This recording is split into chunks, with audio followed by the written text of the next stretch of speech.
This is Marc Goldberg from Marc Vlogs Watches. Archieluxury, the man, the myth, the legend, the Minotaur.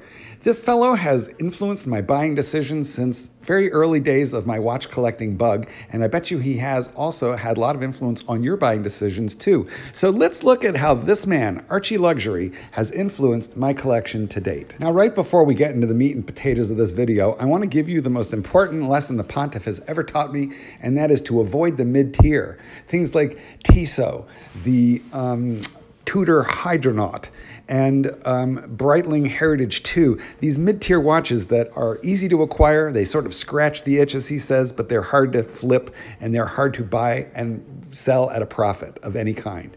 Gosh, if only he had listened to his own advice.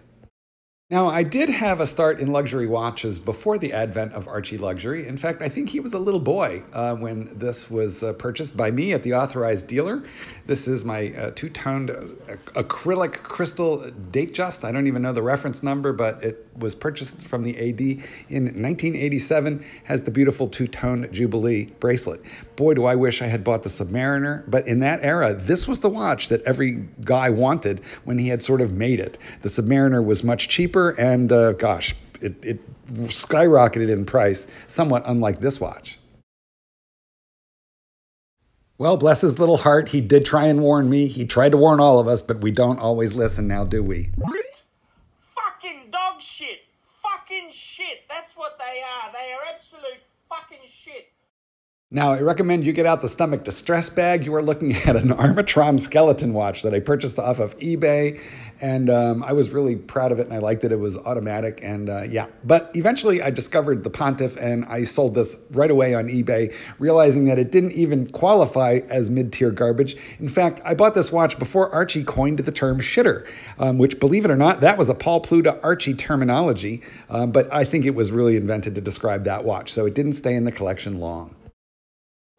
But here's a look at that two-line no-date sub. It's a 14060M, and this is the watch I should have bought when I bought that Jubilee. But no, I waited until Archie recommended it, and then this became the watch that the rancher covets and nudges me about every couple of months.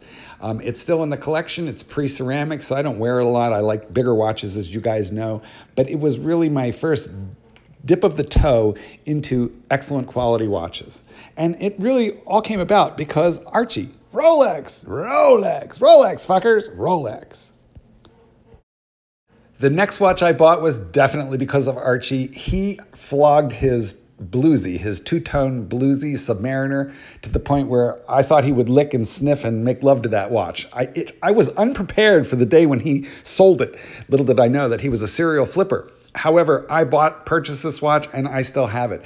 The dial is a beautiful sunray blue, and in fact, it's starting to get patina, guys. It's starting to go purple. So although it's largely a safe queen now, I really do enjoy it. Here you're getting a good look at it in the sun.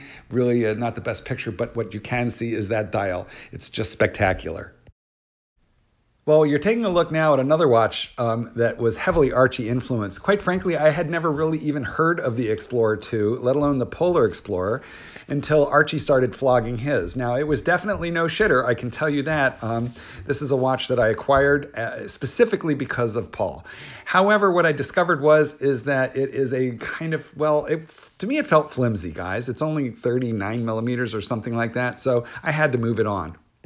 We all make mistakes in watch collecting, and one of mine was to just covet whatever Archie coveted, and he loved these stainless steel Daytonas, so I eventually acquired one, but I have to say I was unhappy with it. If you go back into my old videos, you will find a video called I Hated My Rolex Daytona.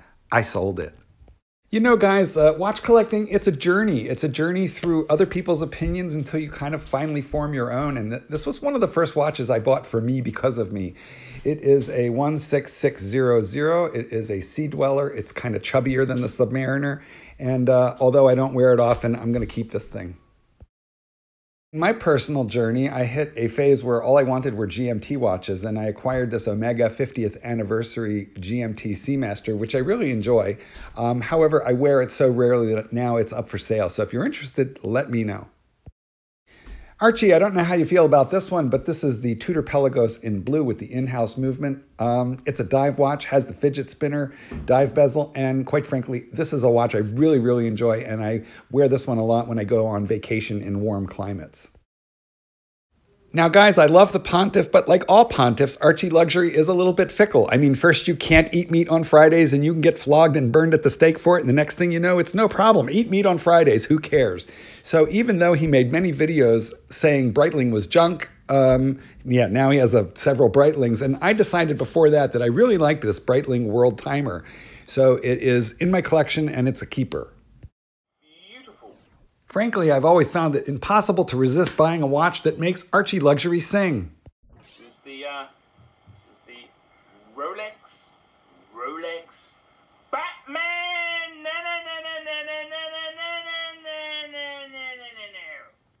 So I started looking around for a Batman, and I bought this beauty from a Facebook friend, and I got a tremendous deal on it. In fact, it still had factory warranty when I got it. This is one of the very few 40mm Rolexes that I actually enjoy wearing. So once in a while, it comes out of the safe and goes out on the town with me. Thanks, Archie. Again, when the Pontiff's got to tell you, you've got to listen. Here he is talking about El Primero. Now, I'm not a giant big fan of the open heart, but watch what happens next in my collection after the Pontiff is done flogging this watch. Gotta tell you, the price of a Zenith El Primero is damn amazing. It's damn amazing. It's an amazing piece of engineering, amazing piece of kit, and all in-house, fuckers. It's all in-house, and the retail prices, I don't know how they do it. Well, honestly, Archie, I don't know how they do it either. I got an unbelievable price on this beautiful piece of kit, all in-house movement. This is the 42mm Chronomaster version. It has the closed heart, which, I think that open heart, sorry, Archie, it's a lovely movement, but I feel like your watch looks like it was shot with a .22 caliber bullet. On the one hand, on the other hand, you gave me some great advice. You gave it to all of us. You told us, El Primero. Well, you call it El Primo, but nonetheless, it's a cool watch at a great price. As we're moving into this autumnal season, where in America and in Canada, we start heading into the Thanksgiving season, I think it's time we step back, take stock of who taught us, how did we learn, how has our journey been influenced by the man, the myth, the legend, the stomach, Archieluxury. Paint the sky your favorite color.